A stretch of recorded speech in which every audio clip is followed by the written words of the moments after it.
सत्ता में रहे हैं, कभी किसी के ऊपर एक चवन्नी की बदनवानी का दाग नहीं है। आज यादव के ऊपर हो रहे जुल्म पर अखिलेश यादव की हैसियत नहीं है कि मुंह खोल सके। क्यों? अखिलेश यादव ने अपने दौर इक़्तिदार में तमाम बेईमानियां, उन बेईमानियों के हिसाब से डरने के लिए, जेल की सलाखों से बचने के लिए यादव के इंसाफ की बात नहीं कर पा रहे हैं। दलितों के साथ जुल्म हो रहा है, मायावती उनकी आवाज नहीं उठा रही है। आज दलितों की आवाज उठाने वाला कोई रहनुमा है, वही जनाब बैरिस्टर सुखदेव वैसी साहब है। बैकवर्डों की आवाज कोई उठाने वाला है, वही जनाब बैरिस्टर सुखदेव वैसी है।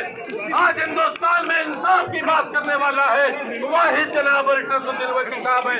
साथियों, सवाल इस बात का उठता है कि अगर हिंदुस्तान में मुसलमानों की आवाज उठाने वाला एक वाहिद नेता है, तो हम उस जमात के साथ क्यों नहीं है? इसी बात के साथ मैं अपनी बात खत्म करता हूँ। खुदा। अगर आप चाहते हैं कि आपके नेता अपनी तकरीर करें और वो पूरे दुनिया के लोग उस तकरीर को सुने, तो बराए मेहरबानी पीछे मीडिया का कैमरा है, आप बैठ जाएं, प्लीज बैठ जाएं। और मैं तमाम आए हुए मेहमानों से माजरत चाहता हूं। हमारे दरमियान में उत्तराखंड से आए हमारे सदर भी यहाँ मौजूद हैं, हमारे नेशनल स्पोक पर्सन जनाब आसिम वकार साहब हैं, जनाब डॉक्टर अब्दुल मन्नान साहब हमारे उत्तरौला के प्रत्याशी हैं, हमारे बीच में हमारे प्रदेश महासचिव जनाब गुलाम साबिर साहब हैं, हमारे बीच में शेर अफजल साहब है, जिला सदर जनाब शहनवाज सिद्दीकी साहब है, तमाम लोग मौजूद हैं। मैं इन तमाम से माजरत चाहते हुए मैं अपना और अपने तमाम साथियों का पूरा वक्त आज मैं अपने खायद नकीब मिल्लत जनाब बैरिस्टर सऊदी वैसी साहब को देना चाह रहा हूँ। अब आपके हवाले।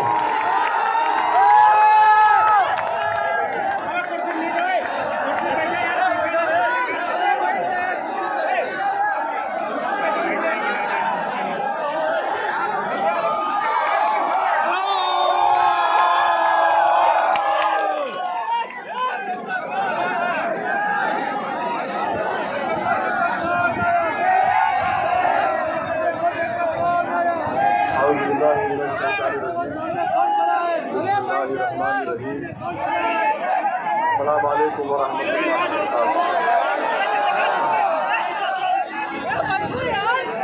मंच और डाइस पर बैठे हुए मजलिस इत्तेहादुल मुस्लिमीन के तमाम जिम्मेदारान, सदर उत्तर प्रदेश मोहतरम जनाब शौकत साहब, हमारे स्पोक पर्सन आसिफ वकार साहब, उत्तरौला से मेरे भाई डॉक्टर साहब जो मजलिस इत्तेहादुल मुस्लिमीन के उम्मीदवार हैं, रुदौली के तमाम मजलिस के जिम्मेदारान, मौजूद हाज़रीन इकराम, बुजुर्गान मिल्लत, मेरे गयूर नौजवान साथियों, मैं आप तमाम का शुक्रगुजार हूँ कि आप लोगों ने अपना कीमती वक्त निकाल कर आज के मीटिंग में शिरकत की। और आप लोगों का इस तरह से वालेहाना मोहब्बत का इजहार करना मुझे उम्मीद दिलाता है, हम तमाम मंजिल के जिम्मेदारों के हौसलों को बुलंद करता है। और आपका ये बेनफ्स होकर यहाँ पर जमा होना इस बात का पैगाम देता है, और साथ ही साथ आपने यहाँ पर आकर इस बात का पैगाम दे दिया कि आइंदा साल 2022 में जो उत्तर प्रदेश के विधानसभा के चुनाव होंगे, इंशाअल्लाह ताला रुदौली से यहाँ से मजलिस का उम्मीदवार यकीनन विधायक बन के आपकी आवाज़ बनकर।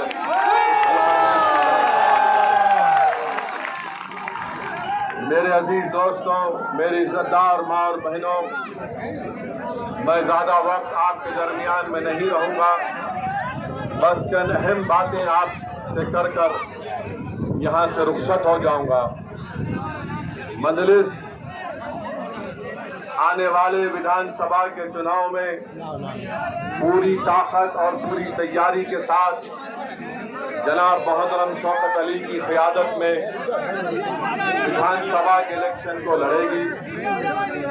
ये बात मैं इसलिए कह रहा हूँ कि जो मजलिस के मुखालिफिन हैं वो इस बात को समझ लें कि ये वो मजलिस नहीं है जो 2017 में विधानसभा के इलेक्शन में हिस्सा ली थी। इस 5 साल के अरसे में मजलिस ने अपने संगठन को मजबूत किया। मजलिस का पैगाम उत्तर प्रदेश के घर घर पहुंच चुका है। मजलिस ने अपनी तंजीम को अपने जमात के लोगों की मेहनत और जुस्तजू की बुनियाद पर पहले से ज्यादा आज उत्तर प्रदेश में मजबूत है। और हमारा आपको यही पैगाम है, यही आपसे इल्तिजा और गुजारिश है कि उत्तर प्रदेश में मजलिस की पहली कोशिश ये है कि यहाँ से आपकी मुस्लिम अक़लियत की एक सियासी लीडरशिप बने। मैं आपको ये बात बताना जरूरी समझता हूँ कि उत्तर प्रदेश भारत का सबसे बड़ा स्टेट है, प्रदेश है। यहाँ पर हर बिरादरी की, यहाँ पर उनकी एक सियासी ताकत है, उनकी एक पहचान है। अगर उत्तर प्रदेश में अगर किसी की सियासी लीडरशिप नहीं है, किसी की सियासी आवाज नहीं है, किसी के आवाज की अहमियत नहीं है, किसी के आंसुओं की अहमियत नहीं है, अगर कोई यतीमी और लाचारी के माहौल और मायूस हो रहा है तो वो उत्तर प्रदेश का मुसलमान है। और मजलिस ये चाहती है कि आप जमहूरियत को मजबूत करें। भारत की जमहूरियत कैसे मजबूत होगी? भारत की जमहूरियत उस वक्त मजबूत होगी जब सबको उसमें हिस्सेदारी का उसमें हिस्सा मिलेगा। उत्तर प्रदेश में सबको अपना अपना हिस्सा मिल गया। अगर किसी के साथ इंसाफ नहीं हुआ, किसी को उनका हिस्सा नहीं मिला, तो मैं ये साफ तौर पर कह रहा हूं कि उत्तर प्रदेश के मुसलमान हैं जिनको अभी तक उनका हिस्सा नहीं मिला। और क्यों नहीं मिला? इसलिए नहीं मिला कि आपने पिछले 60 साल से सेकुलरिज्म के झूठे वादे पर आपने मुख्तलिफ पार्टियों को वोट किया। कभी आपने कांग्रेस को वोट किया, उनको नेता बनाया, विधायक बनाया, सांसद बनाया, मुख्यमंत्री बनाया, कभी आपने उनको प्रधानमंत्री बनाया, कभी आपने बीएसपी को वोट किया, उनका मुख्यमंत्री बनाया, आपने समाजवादी पार्टी को वोट किया, उनका मुख्यमंत्री बनाया। मगर आप अपने दिल पर हाथ रखकर सोचिए कि आपका पूरे उत्तर प्रदेश में आपका कौन है नेता, कौन है आपकी आवाज, कहाँ है आपकी सियासी ताकत? आज उत्तर प्रदेश में आपके वोट की अहमियत नहीं है, आपके आंसुओं की अहमियत नहीं है, आपके मसाइल की अहमियत नहीं है। मैं ये कहने पर मजबूर हूँ कि उत्तर प्रदेश में अगर सबसे कम पढ़े लिखे अगर कोई है तो मुसलमान है। आखिर क्यों कम पढ़े लिखे मुसलमान है? क्या इसका जिम्मेदार असदुद्दीन ओवैसी है? अगर उत्तर प्रदेश में सिर्फ 2% बच्चे ग्रेजुएट होते हैं तो क्या उसका जिम्मेदार असदुद्दीन ओवैसी है? उत्तर प्रदेश में मुसलमान आउट ऑफ स्कूल चिल्ड्रन है, जो स्कूल के बाहर है, जिनकी उम्र स्कूल में तालीम हासिल करने की है, वो 60% है। उसका जिम्मेदार कौन है? उसका जिम्मेदार क्या असदुद्दीन ओवैसी है? उत्तर प्रदेश की जेलों में सबसे ज्यादा अगर दलित भाइयों के साथ अगर कोई अंडर ट्रायल है तो मुसलमान है। इसका जिम्मेदार कौन है? इसका जिम्मेदार किसी हद तक हमको भी अपने गिरबान में झांक कर देखना है। मैं आपको पैगाम देने आया हूं मेरे अजीज दोस्तों और बुजुर्गों, यकीनन फिरका परस्ती को हराना है, फिरका परस्ती को हराना है। मगर फिरका परस्ती को हराने का मतलब ये नहीं है कि आप खुद हार जाएंगे। फिरका परस्ती को हराने का मतलब ये कि आप जीतेंगे, तभी जाकर बीजेपी को शिकस्त होगी। अगर रुदौली से मजलिस का उम्मीदवार एमएलए विधायक बनेगा तो यकीनन बीजेपी को यहाँ पर हम शिकस्त दे पाएंगे। मेरे अजीज दोस्तों और बुजुर्गों, रुदौली में मैं यहाँ पर खड़े होकर दिल की अमीर गहराइयों से, हमारे इश्तियाक अहमद साहब एक एमएलए हुआ करते थे, भट्टी समाज से उनका ताल्लुक था, मैं उनको खराज अकीदत पेश करता हूं। आप बताइए, कोई नाम नहीं लेता इश्तियाक साहब का। और फिर मजलिस पर इल्जाम लगाया जाता है कि मजलिस इत्तेहाद और मुस्लिमीन वोट काटने के लिए आती है। मेरे अजीज दोस्तों और बुजुर्गों, मजलिस किसी को काटने को नहीं आती, मजलिस जोड़ने को आती है और मजलिस ये काम करके रहेगी इंशाअल्लाह ताला। मेरे अजीज दोस्तों और बुजुर्गों, अभी हमको यहाँ के जिम्मेदारों ने बताया कि जो ओवर ब्रिज है रुदौली का,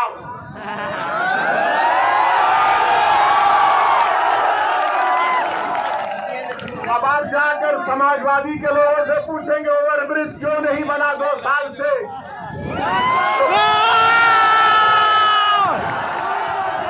5 साल से, तो बोलेंगे ओवैसी यहां से गया था इसलिए नहीं बना। ओवर ब्रिज नहीं बना और जो मुख्यमंत्री बाबा है, बाबा को भी पता नहीं है। बाबा को बोलेंगे ओवर ब्रिज तो बाबा बोलेंगे नाम बदल दो उसका। यानी हमारा हाल ऐसा हो गया है। और फिर ओवर ब्रिज नहीं होने की बिना पर हाईवे पे आने के लिए लंबा सफर 10 किलोमीटर का करना पड़ता है। और दूसरी बात यह है कि यहाँ पर जो कम्युनिटी हेल्थ सेंटर है माशाल्लाह खंडेर में तब्दील हो चुका है। मेरे अजीज दोस्तों और बुजुर्गों,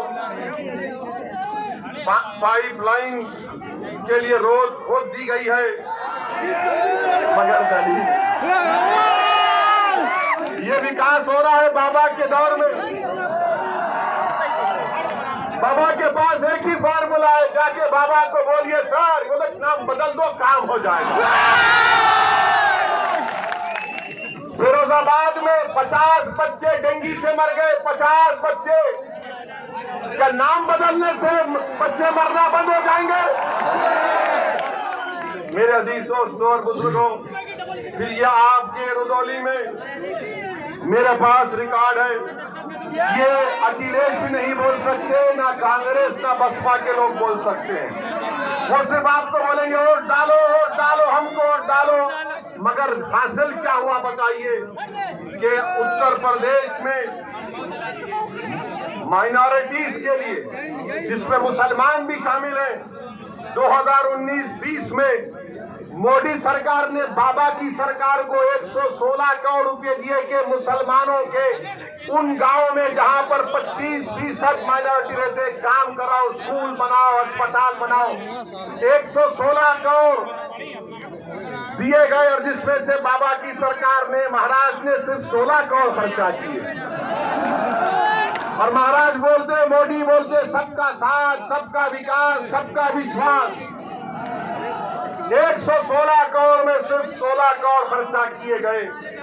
दूसरी बात कि रुदौली तहसील में क्या कोई हायर सेकेंडरी स्कूल है? गवर्नमेंट का है, क्यों नहीं है? क्या हमको हमारे बच्चों को स्कूल में पढ़ाने का शौक नहीं है? क्या आप अपने बच्चों को तालीम दिलाना नहीं चाहते? क्या अपने बेटियों को पढ़ाना नहीं चाहते?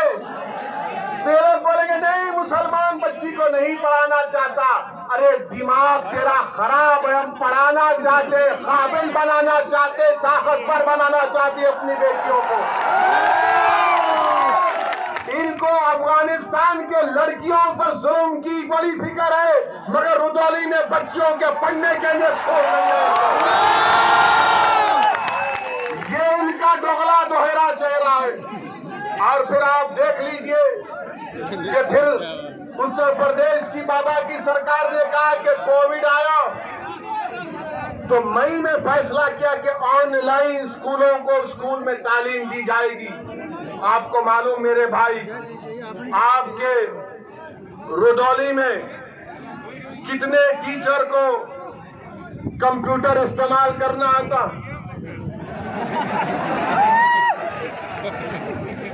कितनों को आता है? ये हाल यहाँ पर ये हाल यहाँ पर इस तरह का करके रखिए। और आप ये भी देख लीजिए कि जो हेल्थ की बात है, हेल्थ की बात में रुदौली में 255 सब सेंटर है, 40 प्राइमरी हेल्थ केयर सेंटर है, 5 कम्युनिटी हेल्थ सेंटर है, कोई सब डिविजनल हॉस्पिटल नहीं है, 4 डिस्ट्रिक्ट हॉस्पिटल है। तो योगी आदित्यनाथ की सरकार बनने के बाद कितने आपने खोले बताओ, कितने आपने खोले बताओ?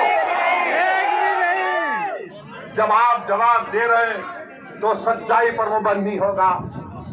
आपको मालूम कि रुदौली में ये जिला अयोध्या का है, यहाँ पर कितने बच्चे 5 साल की कम उम्र के, जब 5 साल के होते हैं तो स्टंटेड कितने होते हैं, कमजोर कितने होते हैं? 50%।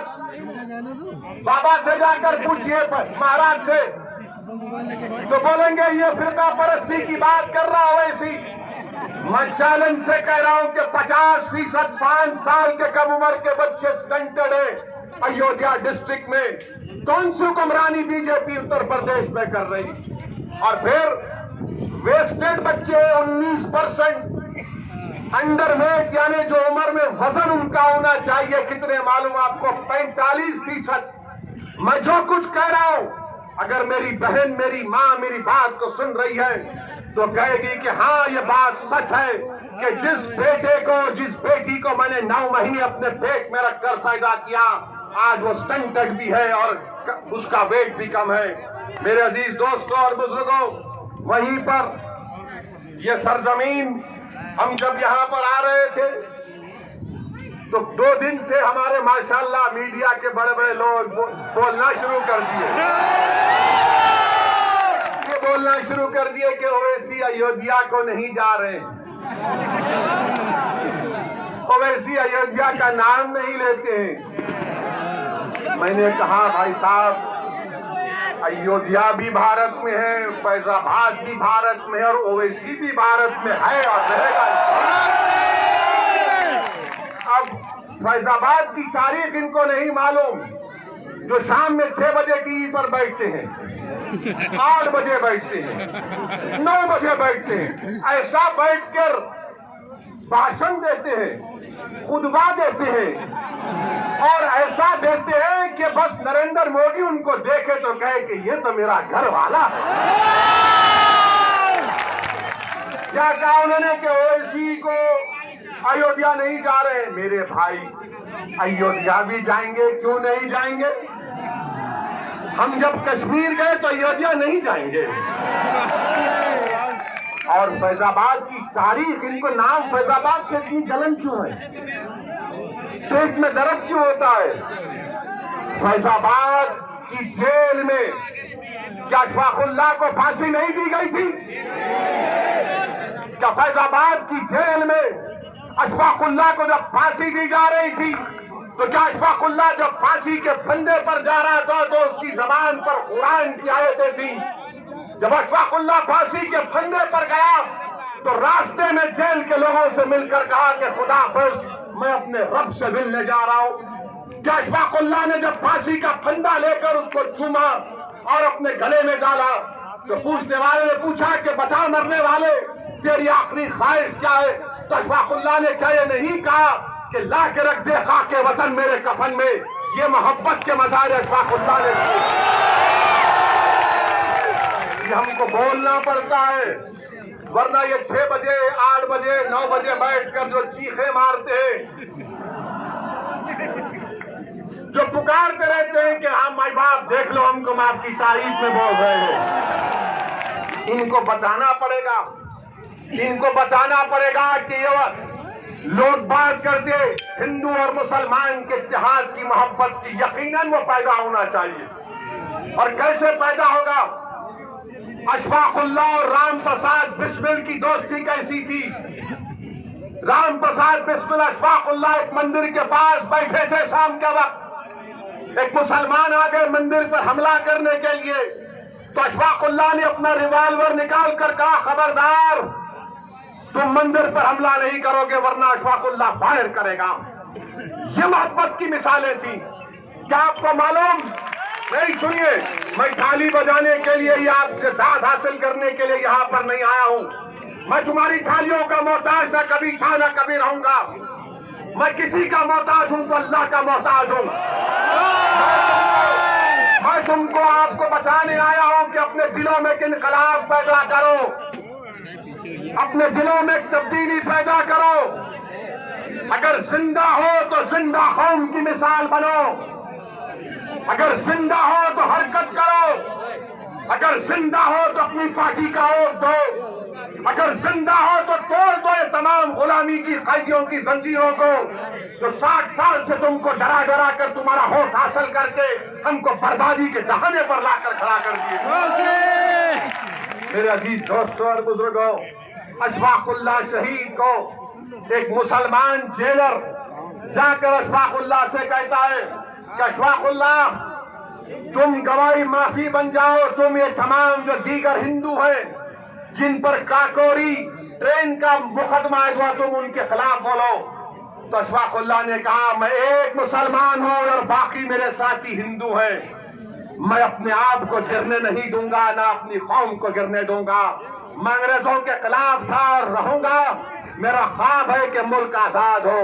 मैं आज रुदौली में खड़े होकर आप तमाम से अपील कर रहा हूं कि अगर हम अशफाकुल्लाह के ख्वाबों को पूरा करना चाहते हैं, अगर हम राम प्रसाद पंडित राम प्रसाद बिस्मिल के ख्वाबों को पूरा करना चाहते हैं, तो अशफाकुल्लाह ने ये ख्वाब देखा था। अशफाकुल्लाह ने ख्वाब देखा था कि मुल्क जब आजाद होगा तो यहाँ पर सबको उनका हिस्सा मिलेगा। अशफाकुल्लाह ने ख्वाब देखा था कि मैं फांसी के फंदे पर चढ़ जाऊंगा, 27 साल की उम्र में अपनी जवानी को इस मुल्क पर कुर्बान कर दूंगा, मगर आने वाले नौजवानों का मुस्तकबिल खराब नहीं होगा। नौजवानों, रुदौली के गयूर नौजवानों, उत्तर प्रदेश के मेरे गयूर नौजवानों, तुमको अशफाकुल्लाह के ख्वाबों को पूरा करना है। तुमको पंडित राम प्रसाद बिस्मिल की तरह उस मोहब्बत की निशानियों को बताना है, और मोहब्बत होगी तो गुलामी नहीं होगी, हिस्सेदारी की मोहब्बत होगी, हिस्सेदारी की मोहब्बत होगी। ख्वाब अशफाकुल्लाह ने देखा था, अब उन ख्वाबों को पूरा करना आपकी जिम्मेदारी है। ख्वाब देखना शुरू करो और ख्वाबों को पूरा करने के लिए जिद्दोजहद करना पड़ेगा। यकीनन रास्ते में मसाइब और मुश्किलात आएंगे, कोई रास्ता आसानी से हम अपनी मंजिल मकसूद को आसानी तक नहीं पहुंच पाएंगे। जुस्तजू करना पड़ेगा, जिद्दोजहद करना पड़ेगा, ईसार और कुर्बानियों के मजारे करना पड़ेगा। मेरे अजीज दोस्तों और बुजुर्गों, जब हम अपने इन ख्वाबों को पूरा करेंगे तब जाकर हम एक सियासी कुव्वत बनकर यहाँ पर उभरेंगे। मेरे अजीज दोस्तों और बुजुर्गों, मैं आपको ये भी बताना चाहूंगा कि रुदौली में जहां पर हमने इश्तियाक अहमद साहब का जिक्र किया, तो रुश्दी मियां का भी जिक्र करना है। मैं उनके खिलाफ नहीं हूं, बिल्कुल नहीं हूं, वो हमारे भाई हैं, दोस्त नहीं, हम जानते भी नहीं हैं उनको। मगर मैं समाजवादी पार्टी से पूछना चाहता हूं, समाजवादी पार्टी के अखिलेश यादव ये कहते हैं कि ओवैसी की जबान से जो अल्फाज निकलते हैं वो बड़े कड़वे होते हैं। अखिलेश यादव आ जाओ रुदौली में, तुम एक तरफ मैं एक तरफ, इस जनता को बात करेंगे, बोलेंगे कौन सा। तुम डराने की बात करते हो, मैं उम्मीद दिलाने की बात करता हूं। तुम भगाने की बात करते हो, मैं कहता हूं पीठ नहीं सीना दिखाओ। तुम जहालत की बात करते हो, मैं इल्म की बात करता हूं।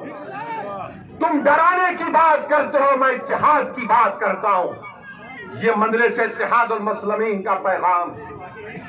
और यहाँ पर आप जानते हैं कि पहली मर्तबा अब्बास अली जैदी रुश्दी मियां जब हारे तो 1000 वोट से हारे।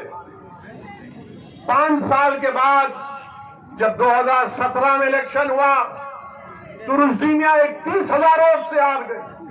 मैं तो नहीं रहा था ना अखिलेश। तो यादव ने, रुदौली के हमारे यादव भाइयों ने फैसला किया कि समाजवादी तो यादवों की पार्टी है, अखिलेश यादवों का हमारा नेता है, मगर रुदौली से यादव नहीं है, रुश्दी मियां है, इसलिए हम बीजेपी के यादव को वोट देंगे। ये हकीकत है ना, ये सच कह रहा हूं ना मैं? क्या मैं सच कह रहा हूं? क्या मैं झूठ कह रहा हूं? तो फिर आप 22 के चुनाव में क्या करेंगे? फिर आप किसको वोट देंगे? आप किसको वोट देंगे? आप ये काम करके दिखाना है, सिर्फ जज्बात में आकर नहीं कहना है, बल्कि कामयाब करना है अपनी पार्टी को। जिस तरह बिहार में हमारे 5 विधायक कामयाब हुए और बिहार में कामयाबी के बाद बिहार की विधानसभा में अख्तर ईमान की क़ियादत में मजलूमों की आवाज बनकर, कमजोरों की आवाज बनकर, यतीमों के इंसाफ के लिए मजलिस बिहार के विधानसभा में आवाज उठा रही है। जब यादव एक हो चुका है, बीजेपी के कैंडिडेट कराने के लिए रुश्दी मियां को राजिए। मेरे अजीज दोस्तों और बुजुर्गों, मेरी आपसे गुजारिश है कि मुत्तहिद रहिए, अपने वोट का सही इस्तेमाल करिए, डरने और घबराने की जरूरत नहीं है। ये समाजवादी पार्टी हो, बीएसपी हो, या फिर कांग्रेस हो या बीजेपी हो, इनको एक ही बात की तकलीफ है कि पूरे भारत में मुसलमानों की कोई पॉलिटिकल लीडरशिप ना बने। मैं यहाँ पर अपनी शोहरत के लिए नहीं आया हूं, अल्लाह जानता है। मैं आपको नेता बनाने के लिए आया हूं कि आपकी सफों से कोई कायद उठ जाए जो 1 साल 2 साल नहीं बल्कि रहती दुनिया तक तुम्हारी आवाज बने। और उस वक्त होगा मेरे अजीज दोस्तों और बुजुर्गों, जब आप अपनी पार्टी को कामयाब करेंगे, अपनी दुआओं से, अपने वोट से और पार्टी के पाबंद डिसिप्लिन सिपाही बनकर आप मजलिस के हक में अपने वोट का इस्तेमाल करिए। डरने और घबराने की जरूरत नहीं है। मुझ पर इल्जाम लगते हैं, मुझे कोई फिक्र नहीं, बहुत से इल्जाम लगते हैं मुझ पर, मगर याद रखो, जब तक अल्लाह असदुद्दीन ओवैसी को जिंदा रखेगा, इंशाअल्लाह ताला असदुद्दीन ओवैसी सच को और हक को बयान करता रहेगा। अल्लाह जब तक मेरे जिस्म में आखिरी सांस को रखेगा, मैं आपके हक के लिए लड़ता रहूंगा। मुझे नहीं मालूम कि मेरी जिंदगी का चिराग कब गोल हो जाए, मगर रुदौली के नौजवानों, उत्तर प्रदेश के गयूर नौजवानों, उत्तर प्रदेश के मेरी इज्जतदार माँ और बहनों, कौम और मिल्लत के जिम्मेदारों, मैं तुमसे भीख मांगने आया हूं, मुत्तहिद हो जाओ। आज तुमको मुत्तहिद होना है। ये फैजाबाद अयोध्या है।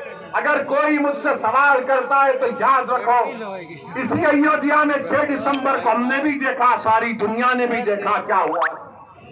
आज उसका जिक्र करने से डरते हैं सेकुलर पार्टी के लोग, जिक्र करने से डरते हैं, डरा डरा कर वोट हासिल करते हैं। अरे याद रखो, वो कौम जो नवासा रसूल को जन्नत का शहजादा मानती है, क्या वो कौम डरेगी इन लोगों से? क्या तुम डरोगे इन लोगों से? इंसान से नहीं डरना, सिर्फ रब्बे कायनात से डरने का हुक्म सिखाया गया। सिर्फ रब्बे कायनात से डरना है, किसी से भी नहीं, ओवैसी से भी नहीं। हाँ, अगर ओवैसी की जबान से अगर सच निकल रहा है तो उस पर गौर करो, उस पर गौर करो। अगर गलत है तो कोई बात नहीं, अगर सच है तो उसको कबूल करो। मेरे दिल में नहीं है, मेरी ताकत, मुझे अल्लाह ने इतनी ताकत नहीं दी है कि मैं तुम्हारे दिलों को मोड़ सकूं। दिलों को मोड़ने वाला तो रब्बे कायनात है। मेरे अजीज दोस्तों और बुजुर्गों, हिम्मत और हौसले को बुलंद रखिए। इलेक्शन जैसा करीब करीब आएगा। आज अभी हम प्रेस कॉन्फ्रेंस लिए, अतीक अहमद साहब जो 5 बार के विधायक हैं, 1 बार के सांसद हैं, वो आज मजलिस इत्तेहादुल मुस्लिमीन में शामिल हुए हैं। तो हमने उनका खैर मुकद्दम किया, वेलकम किया, और मीडिया के हमारे लोग आए थे लैला को सुनने के लिए। तो हम उनके सवाल करने से पहले उनको बता दिया कि भाई साहब, आप सवाल मत करिए, आपके दिल में जो जवाब है वो हम आपको बता ही देते हैं। हमने उनसे कहा कि बीजेपी उत्तर प्रदेश के जो एमएलए हैं, 37% बीजेपी के एमएलए के ऊपर क्रिमिनल केसेस हैं। 37%। हमने कहा 116 MP बीजेपी के भी केस है। और फिर हमने उनको ये भी बता दिया, ये शुरू हो जाते देखो बाहुबली को ला लिए, फुला को ला लिए। बल्कि जिस किसी का नाम अतीक होगा, शहाब होगा, मुख्तार होगा, वो गैंगस्टर होगा, बाहुबली होगा। और जिसका नाम प्रज्ञा, अजय, कुलदीप, संगीत, सुरेश, कपिल होगा, वो क्या होगा? लोकप्रिय नेता हो जाएगा। यानी अतीक का ताल्लुक एक कमजोर समाज से है। अगर अतीक का ताल्लुक एक ताकतवर समाज से होता, अगर अतीक अहमद मुजफ्फरनगर के कांड से पहले तकरीर करते या गोरखपुर में वो तकरीर करते, तो हो सकता कि महाराज उन पर केस विड्रॉ कर लेते, क्योंकि उत्तर प्रदेश के मुख्यमंत्री ने अपने आप पे से केस विड्रॉ कर लिया। और बीजेपी के 70 से शायद मुकदमे वापिस ले लिए मुजफ्फरनगर के कांड। तो मेरे अजीज दोस्तों और बुजुर्गों, ये तमाम इनके कारनामे हैं। मेरी आपसे गुजारिश है कि आपको डराया जाएगा बीजेपी से, मोदी से, योगी से। हम तो आए हैं उत्तर प्रदेश से बीजेपी को हराने के लिए इंशाअल्लाह ताला। मजलिस का मकसद ये है कि बीजेपी की सरकार ना बने, उत्तर प्रदेश से योगी दोबारा मुख्यमंत्री ना बने। क्यों ना बने? क्योंकि योगी आदित्यनाथ की सरकार ने गंगा में लाशें बह रही थी, ऑक्सीजन नहीं था, दवाएं नहीं थी, जलाने के लिए लकड़ी नहीं थी, दफनाने के लिए जमीन नहीं थी। और अगर किसी गरीब ने इन तमाम की नहीं होने के बिना पर नदी के किनारे जमीन पर दफना दिया, तो दुनिया ने देखा कि कुत्तों ने किसी के पांव पर भाई और बहन की लाशों को नोच नोच कर खाया। ये हुआ है, इसीलिए बीजेपी की मुखालिफत करना है। मजलिस के अपने वोट का इस्तेमाल करिए, मजलिस को कामयाब करिए, ये सेकुलरिज्म की कामयाबी होगी। पार्लियामेंट में आपने देख लिया, कोई आकर ये कहेगा इस सेकुलर पार्टी का, अरे ओवैसी के तो 2 MP है, क्या घोड़ लेगा। अरे भारत की पार्लियामेंट देखती है कसरुद्दीन ओवैसी के साथ इम्तियाज जलील है, दूसरी तरफ मोदी के 300 है, मगर जब एक तुम्हारा भाई टोपी और दाढ़ी के साथ खड़ा हो जाता है तो 300 में दर्द शुरू हो जाता है। और हम किसी मजहब के खिलाफ नहीं बोले, आज तक ना बोलेंगे इंशाअल्लाह ताला। मैं तो मिसाल दिया कि अशफाकुल्लाह की और बिस्मिल की मिसाल आपको दिया, मगर याद रखो ये लोग क्या बोलते कि मिल जाओ, मिल लेंगे, दिल मिले रहे मगर हिस्सेदारी चाहिए। 19% यादव हैं, 19% मुसलमान हैं, 9 या 10% यादव हैं, मगर मुख्यमंत्री आपका ही बनेगा और हमको चपरासी की नौकरी नहीं मिलेगी, हमारे बच्चों को स्कूल नहीं मिलेगा, वो ओवरब्रिज नहीं बनेगा, कुछ नहीं बनेगा। आप एक बार अच्छा फैसला करके आने वाले विधानसभा के चुनाव में आप अपना एक रिकॉर्ड पतन के निशान पर बटन दबाइए, अपनी पार्टी को कामयाब करिए। और लोग हमसे पूछते आप मिलते क्यों नहीं समाजवादी पार्टी से? हम उनसे कहते हैं जाके पूछो अखिलेश से, बात करने तैयार है, बात करेंगे। बोले BSP से बात करो, हम बोले पूछो, तैयार है, बात करेंगे। मगर अगर आप ये समझेंगे कि आपकी पार्टी में जो नाम निहाद मुसलमान है उनकी तरह तुम मुझसे बर्ताव करोगे तो भूल जाओ, मैं मरना पसंद करूंगा मगर अपनी इज्जत का सौदा नहीं कर सकता। बराबरी पे बात होगी, हिस्सेदारी की बात हो रही है।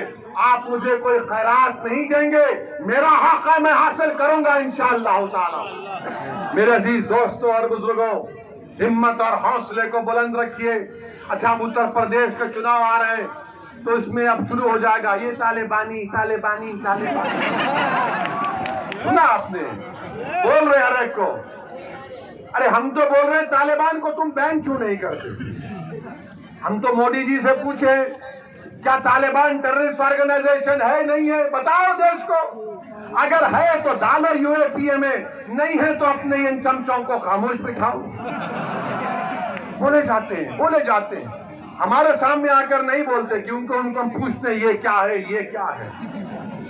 हम में और दूसरों में बहुत फर्क है। मेरे अजीज दोस्तों और बुजुर्गों, अपने हिम्मतों को बुलंद रखिए, डर को अपने करीब आने मत कीजिए। एक बार एक तब्दीली पैदा करो आप। ये तारीखी शहर है, यह औलिया अल्लाह की सरजमीन है। यहाँ पर हमारे बहादुरों ने अपनी तारीख को रकम किया है। दोबारा एक तारीख को रकम करिए। मैं सलाम करता हूँ आप तमाम को। मैं शुक्रगुजार हूँ हमारी इज्जतदार माँ और बहनों का, बुजुर्गों का, कि आपने अपना कीमती वक्त निकाल कर हमारी बात को सुना। मैं फिर से आऊंगा, यह आखिरी मर्तबा नहीं आया। अगर सपा, बीएसपी, बीजेपी के लोग समझ रहे हैं कि दोबारा नहीं आऊंगा, मैं आऊंगा, बार बार आऊंगा, हर बार आऊंगा, आपके दिल में जगह बनाकर जाऊंगा। और आप में से किसी को इंशाअल्लाह अल्लाह विधायक बनाएगा मजलिस के टिकट पर इंशाअल्लाह ताला। अस्सलाम वालेकुम व रहमतुल्लाहि व बरकातहू। रुदौली विधानसभा के प्रभारी संभावित प्रत्याशी जनाब शेर अफगान साहब और जिला सदर जनाब शहनवाज सिद्दीकी साहब सदर मजलिस का इस्तेमाल करेंगे मोमेंटो दे करके, फूल बना करके।